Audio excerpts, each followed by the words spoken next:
G20 parliamentary speaker summit में मैं आप सभी का 140 करोड़ भारतवासियों की ओर से हार्दिक स्वागत करता हूं। ये समिट एक प्रकार से दुनिया भर की अलग अलग पार्लियामेंट्री प्रैक्टिसेस का महाकुंभ है। आप सभी डेलीगेट्स अलग अलग पार्लियामेंट्स की कार्यशैली के अनुभवी हैं। आपका इतने समृद्ध लोकतांत्रिक अनुभवों के साथ भारत आना हम सभी के लिए बहुत सुखद है। फ्रेंड्स, भारत में ये फेस्टिव सीजन होता है। इन दिनों भारत भर में बहुत सारी फेस्टिव एक्टिविटी चलती रहती है, लेकिन G20 ने इस बार फेस्टिव सीजन के उत्साह को पूरे साल भर बनाए रखा है। हमने पूरे साल G20 के डेलीगेट्स को भारत के अलग अलग शहरों में होस्ट किया। इससे उन शहरों में फेस्टिविटी का माहौल बना रहा। इसके बाद भारत ने मून पर लैंड किया। इसने पूरे देश में सेलिब्रेशन को और बढ़ा दिया। फिर हमने यहाँ दिल्ली में ही एक सफल G20 समिट को होस्ट किया और अब यहाँ ये P20 समिट हो रही है। किसी भी देश की सबसे बड़ी ताकत उसके लोग होते हैं, उसके लोगों की इच्छा शक्ति होती है। ये समिट आज लोगों की इस ताकत को भी सेलिब्रेट करने का माध्यम बनी है। साथियों, P20 समिट उस भारत भूमि पर हो रही है जो मदर ऑफ डेमोक्रेसी है, जो दुनिया की सबसे बड़ी डेमोक्रेसी है। दुनिया की विभिन्न पार्लियामेंट्स के प्रतिनिधि के तौर पर आप जानते हैं कि पार्लियामेंट्स डिबेट और डेलिब्रेशंस का महत्वपूर्ण स्थान होती है। हमारे यहाँ हजारों वर्ष पहले भी डिबेट्स और डेलिब्रेशंस के बहुत ही सटीक उदाहरण है। हमारे करीब 5000 साल से भी पुराने ग्रंथों में, हमारे वेदों में सभाओं और समितियों की बात कही गई है। इनमें एक साथ आकर समाज के हित में सामूहिक निर्णय लिए जाते थे। हमारे सबसे पुराने वेद ऋग्वेद में भी कहा गया है, संगच्छध्वम संवदध्वम सम मनासी जानताम, यानी हम एक साथ चलें, हम एक साथ बोलें और हमारे मन एक हो। हमारे यहाँ तब भी ग्राम सभाओं में डिबेट के माध्यम से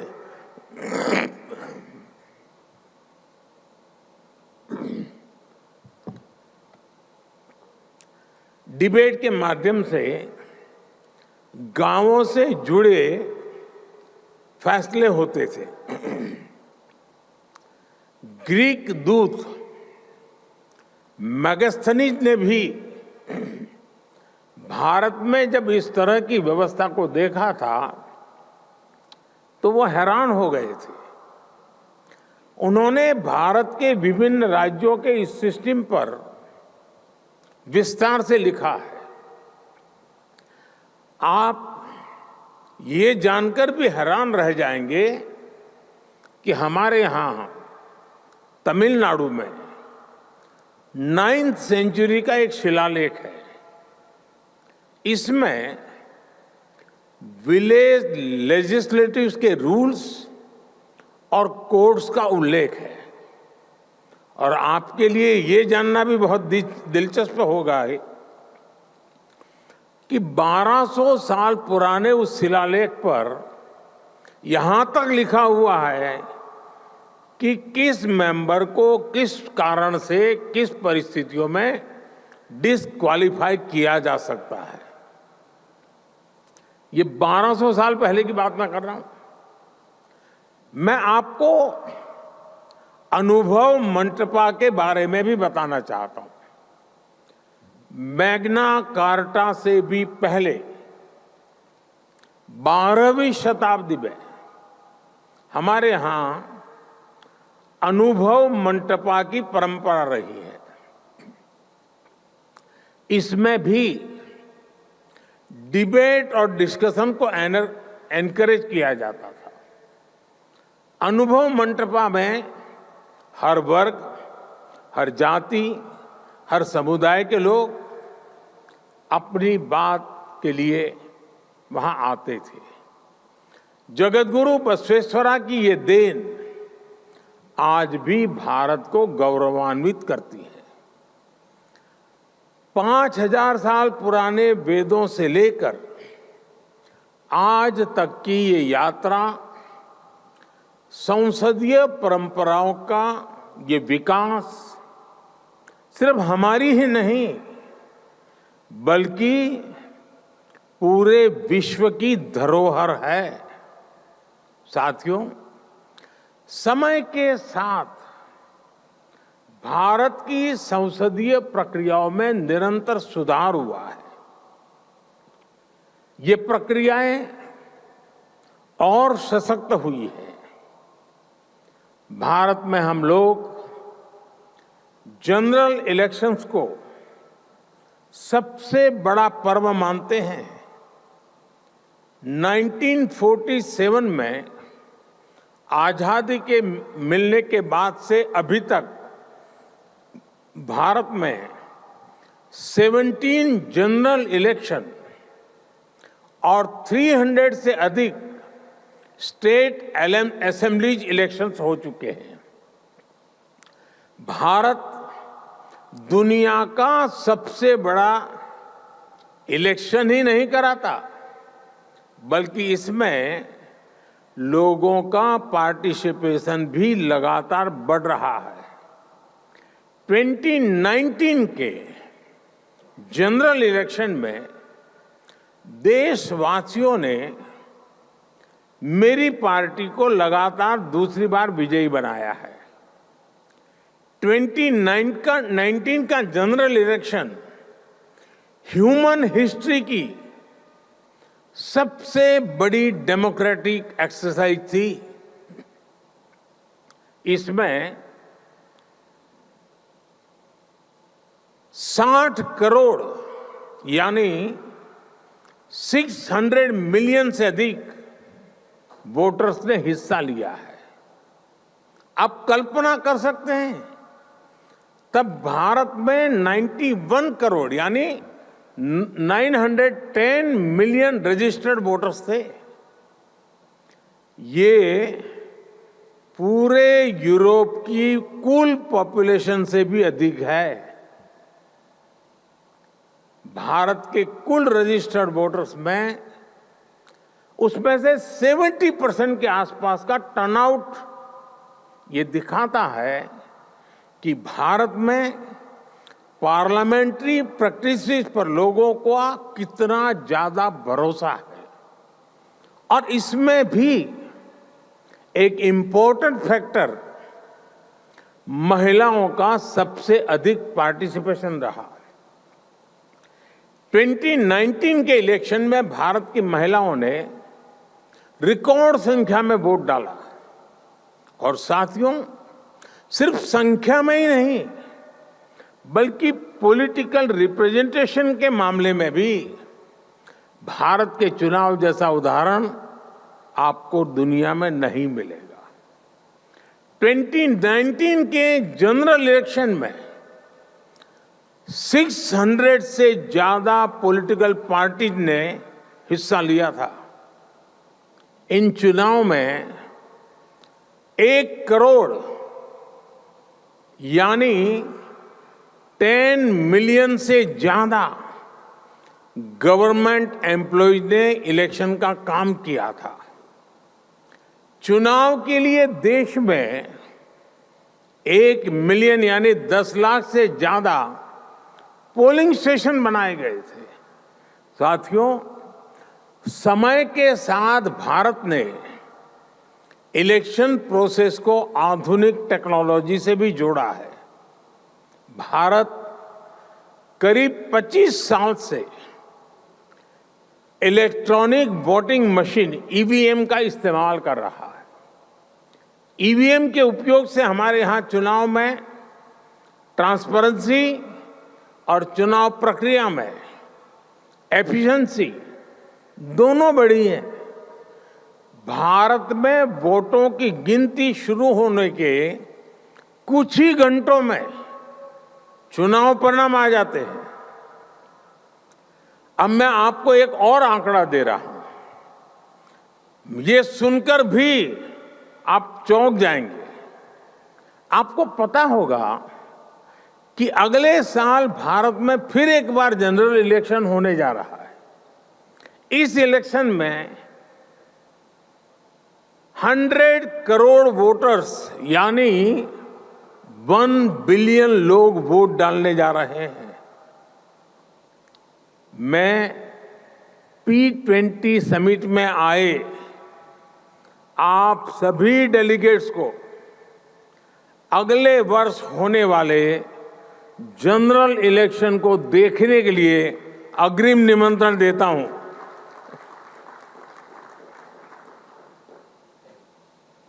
भारत को आपको एक बार फिर होस्ट करने में बहुत खुशी होगी।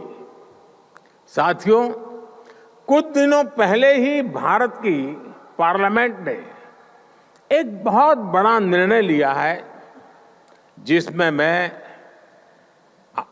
आपको आगे अवगत कराना चाहता हूं। भारत ने अपनी पार्लियामेंट और स्टेट लेजिस्लेटिव असेंबलीज में महिलाओं को 33% रिजर्वेशन देने का निर्णय लिया है। भारत में लोकल सेल्फ गवर्नेंस इंस्टीट्यूशंस में करीब 32 लाख यानी 3 मिलियन से अधिक इलेक्टेड रिप्रेजेंटेटिव्स हैं। इनमें से करीब 50% विमेन रिप्रेजेंटेटिव्स हैं। भारत आज हर सेक्टर में विमेन पार्टिसिपेशन को बढ़ावा दे रहा है। हमारी संसद द्वारा लिया गया हाल का फैसला हमारी संसदीय परंपरा को और समृद्ध करेगा। फ्रेंड्स, भारत की संसदीय परंपराओं पर देशवासियों के अटूट विश्वास की एक और बड़ी वजह है, जिसे आपको जानना और समझना बहुत अहम है। ये शक्ति है हमारी विविधता, हमारी विशालता, हमारी वाइब्रेंसी। हमारे यहां हर आस्था के लोग हैं।